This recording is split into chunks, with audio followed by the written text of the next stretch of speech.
किताब मुकद्दस में से यर्मिया की किताब के 7वें बाब की तिलावत। ये वो कलाम है जो खुदावंद की तरफ से यर्मिया पर नाज़िल हुआ और उसने फरमाया, तू खुदावंद के घर के फाटक पर खड़ा हो और वहाँ इस कलाम का इश्तिहार दे और कह, ऐ यहूदा के सब लोगों जो खुदावंद की इबादत के लिए इन फाटकों से दाखिल होते हो, खुदावंद का कलाम सुनो। रब्बुल अफ़वाज इसराइल का खुदा यूँ फरमाता है कि अपनी रविशें और अपने अमाल दुरुस्त करो तो मैं तुमको इस मकान में बसाऊंगा।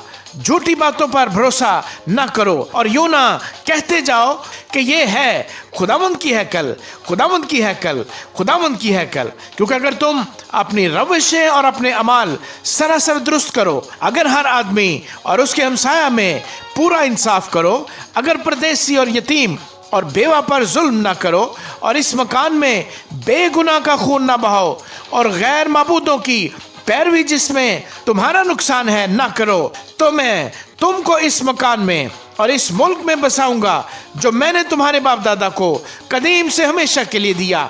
देखो, तुम झूठी बातों पर जो बेफायदा हैं भरोसा करते हो। क्या तुम चोरी करोगे, खून करोगे, ज़नाकारी करोगे, झूठी कसम खाओगे और बाल के लिए बखूर जलाओगे और गैर माबूदों की जिनको तुम नहीं जानते थे पैरवी करोगे और मेरे हजूर इस घर में जो मेरे नाम से कहलाता है आकर खड़े होगे और कहोगे कि हमने खलासी पाई ताकि ये सब नफरती काम करो। क्या ये घर जो मेरे नाम से कहलाता है तुम्हारी नजर में डाकुओं का गार बन गया? देख, खुदावंद फरमाता है, मैंने खुद ये देखा है।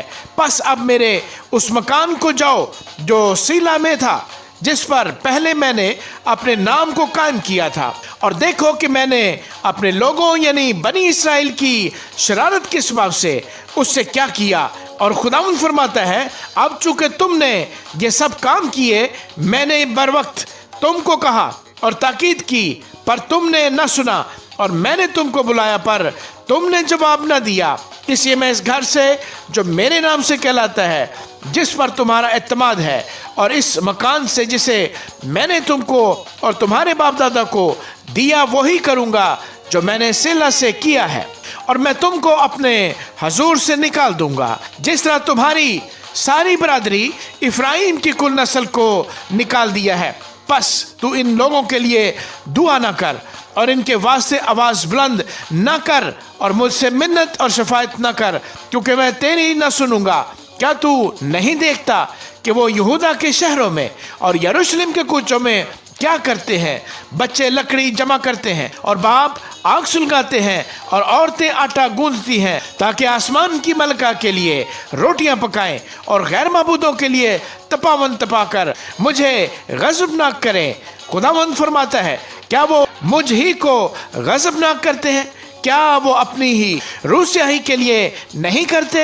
इसी वास्ते खुदा यूँ फरमाता है कि देख, मेरा कहर व ग़ज़ब इस मकान पर और इंसान और हैवान और मैदान के दरख्तों पर और ज़मीन की पैदावार पर उंडेल दिया जाएगा, और वो भड़केगा और बुझेगा नहीं।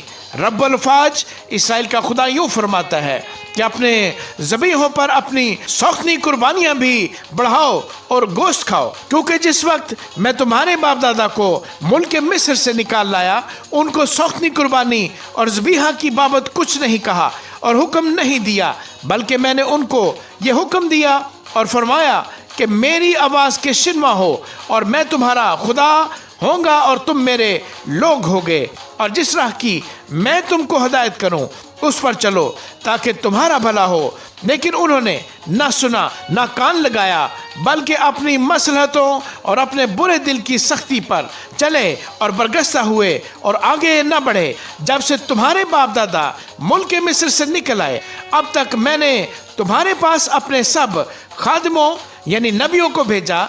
मैंने उनको हमेशा बर वक्त भेजा, लेकिन उन्होंने मेरी ना सुनी और कान ना लगाया, बल्कि अपनी गर्दन सख्त की। उन्होंने अपने बाप दादा से बढ़कर बुराई की। तू ये सब बातें उनसे कहेगा, लेकिन वो तेरी ना सुनेंगे। तू उनको बुलाएगा, लेकिन वो तुझे जवाब न देंगे। पस तू उनसे कह दे कि ये वो कौम है जो खुदावंद अपने खुदा की आवाज़ की शिनवा और तरबियत पजीर न हुई, सच्चाई नेस्त हो गई और उनके मुंह से जाती रही। अपने बाल काट कर फेंक दे और पहाड़ों पर जाकर नोह कर, क्योंकि खुदावंद ने उन लोगों को जिन पर उसका कहर है रद्द और तर्क कर दिया है, इसलिए कि बनी यहूदा ने मेरी नज़र में बुराई की। खुदावंद फरमाता है, उन्होंने उस घर में जो मेरे नाम से कहलाता है अपनी मकरूहात रखी ताकि उसे नापाक करें, और उन्होंने तोफत के ऊंचे मकाम बिन हनूम की वादी में बनाए ताकि अपने बेटों और बेटियों को आग में चलाएं, जिसका मैंने हुक्म नहीं दिया और मेरे दिल में इसका ख्याल भी न आया था।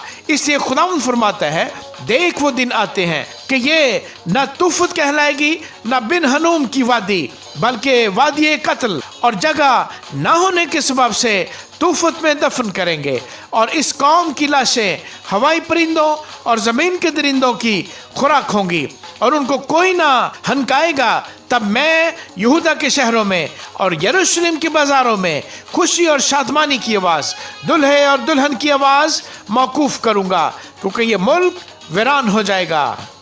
आमीन।